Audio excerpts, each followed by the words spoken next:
पहाड़ उगाया नहीं जा सकता क्योंकि ये प्रकृति इसका सृजन करती है। और एक जंगल बनने में सैकड़ों हजारों साल लगते हैं, तब जाकर जंगल बनता है। आप बाग लगा सकते हो, जंगल नहीं बना सकते। उसका अपना एक कैरेक्टर होता है, उसका चरित्र होता है। और जो झारखंड, उड़ीसा, छत्तीसगढ़, महाराष्ट्र, बंगाल, इस इलाके में जो जंगल है वो सभी प्राकृतिक जंगल है।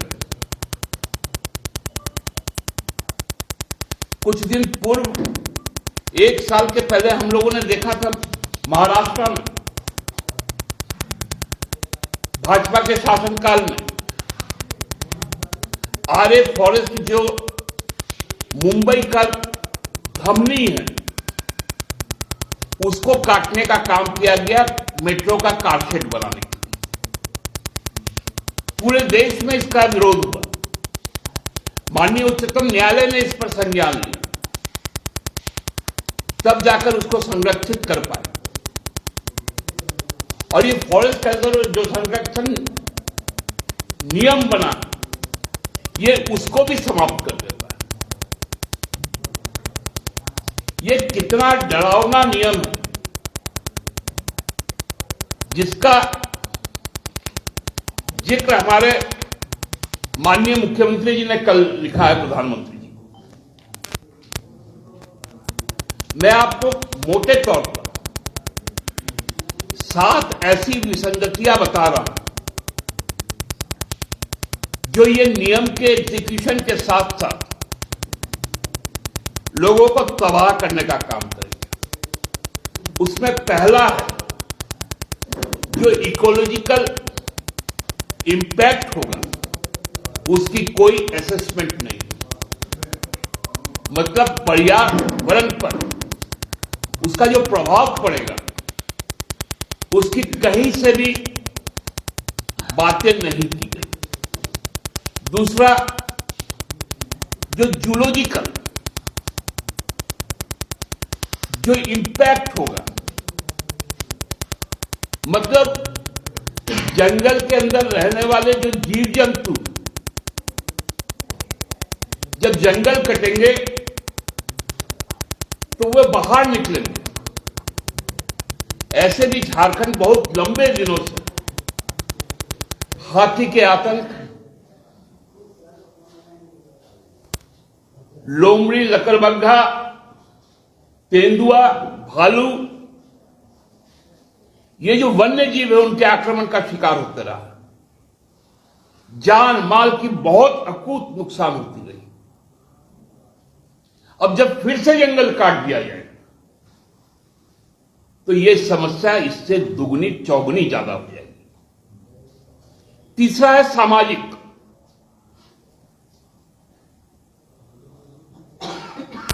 ये सामाजिक प्रभाव, जो दुष्प्रभाव जो पड़ेगा उसकी भी समीक्षा नहीं की गई। चौथा है रिचुअल, जो हमारी परंपराएं हैं, क्योंकि हम पेड़ पौधों का पूजा करते हैं, पहाड़ का पूजा करते हैं, वो सारी व्यवस्थाएं ध्वस्त हो जाएगी।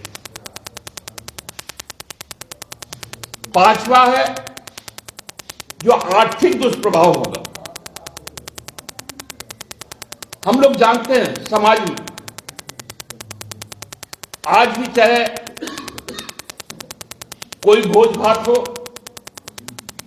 पूजा का प्रसाद ग्रहण करना हो,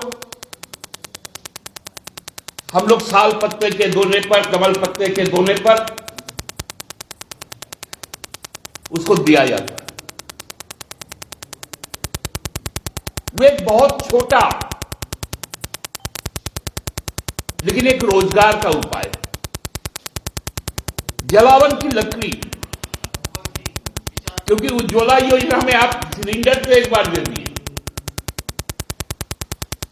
जब दाम 400 450 के करीब था, अब जब 1200 रुपए हो गए सिलेंडर के दाम, तो सिलेंडर तो नदारद। तो जलावन लकड़ियां, दत्वन, करंज का फूल, करंज का फल, महुआ का फल, कटहल, बेर, आवड़ा, ऐसे कई प्रकार के जिससे लोग रोजगार करते, वो समाप्त हो जाएगा। छठा, जो टोपोलॉजिकल इंपैक्ट होगा, मतलब धरती पर जो चेंजेस आएंगे, वो भी समाप्त हो जाएगा। और सबसे खतरनाक है कि डेमोग्राफी ही चेंज हो जाएगा। मतलब जो यहां का जो मानवीय सामाजिक परिवेश है,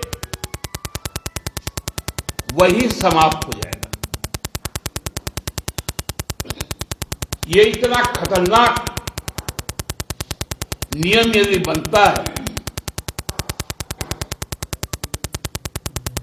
एक एक चीज करके भारत सरकार ने बेचने का काम किया।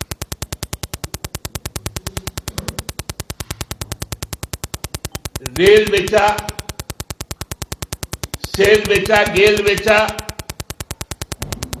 एयरपोर्ट बेचा, नेचुरल गैस बेचा, बंदर बेचा, नदियां बिकी। जो एक शाश्वत चीज है प्रकृति, अब वो प्रकृति की भी नीलामी होने की तैयारी की है।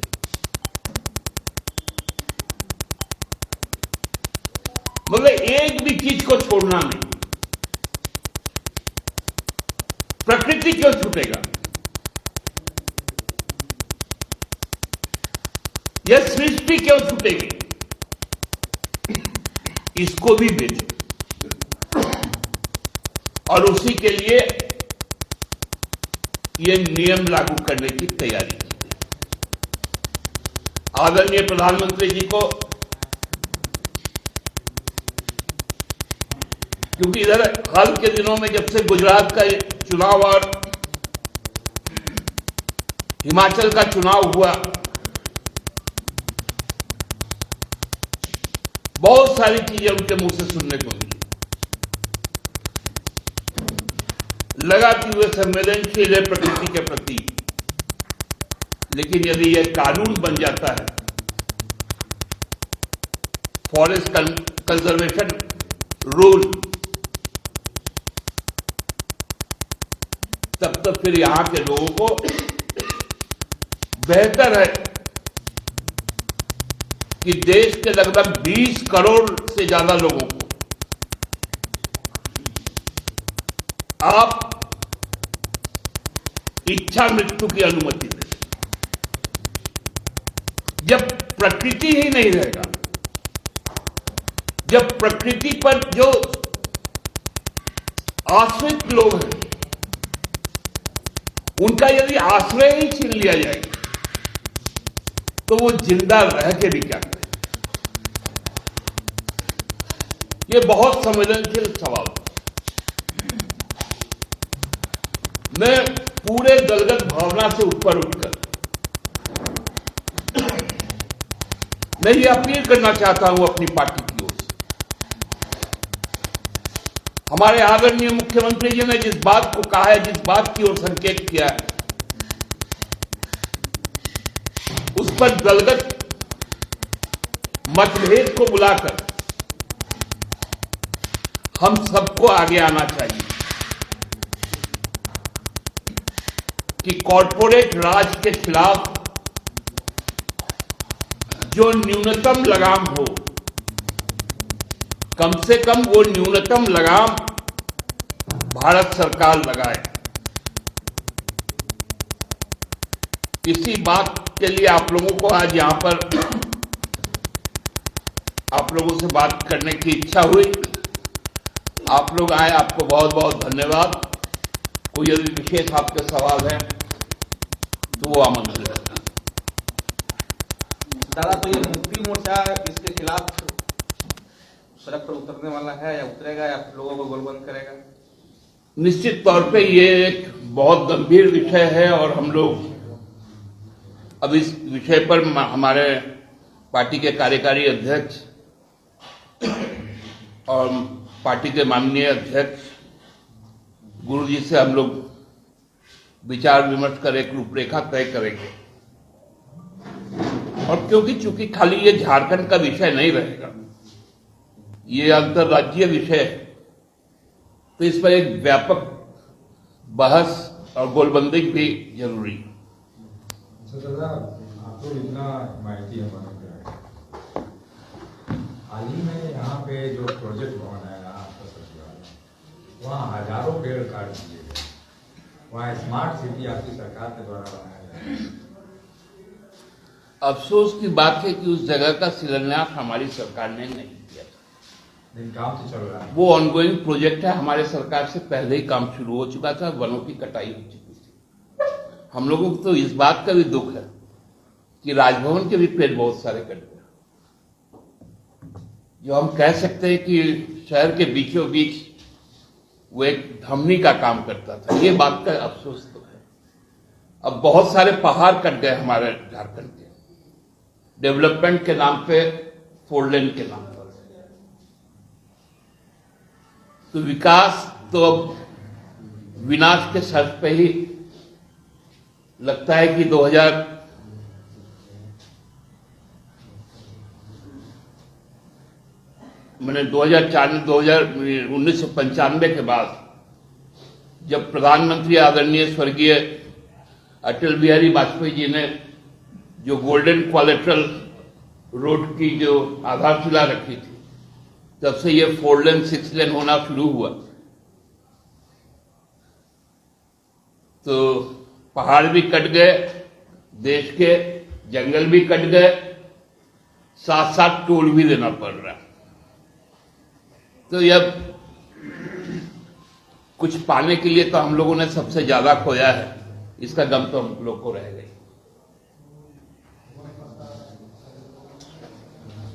ये मुख्यमंत्री जी की यात्रा हो रही है, पार्टी को कुछ पता है? क्योंकि कांग्रेस पार्टी को पता नहीं है, हम लोगों को पता है। ये सबसे बातचीत करके ही तय की गई है और ये खतियानी जोहार आशीर्वाद यात्रा है, हर जिलों में जाएगी। माननीय मुख्यमंत्री जी भी रहेंगे, सारे लोग भी रहेंगे।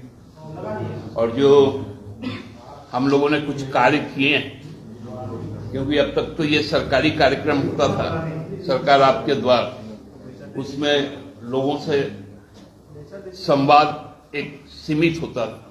लेकिन चूंकि ये पार्टी का कार्यक्रम होगा और मुख्यमंत्री जी का प्रवास भी होगा, तो उसमें ज्यादा से ज्यादा लोग कि जो सरकार आपके द्वार का जो लाभ मिला उससे कितना लाभान्वित हुए, कहीं कोई चूक तो नहीं रह गई, इन सारी चीजों पर बातचीत। पार्टी का प्रोग्राम है या सरकार? ये पार्टी का अंतर्गत प्रोग्राम, महागठबंधन का प्रोग्राम। महागठबंधन।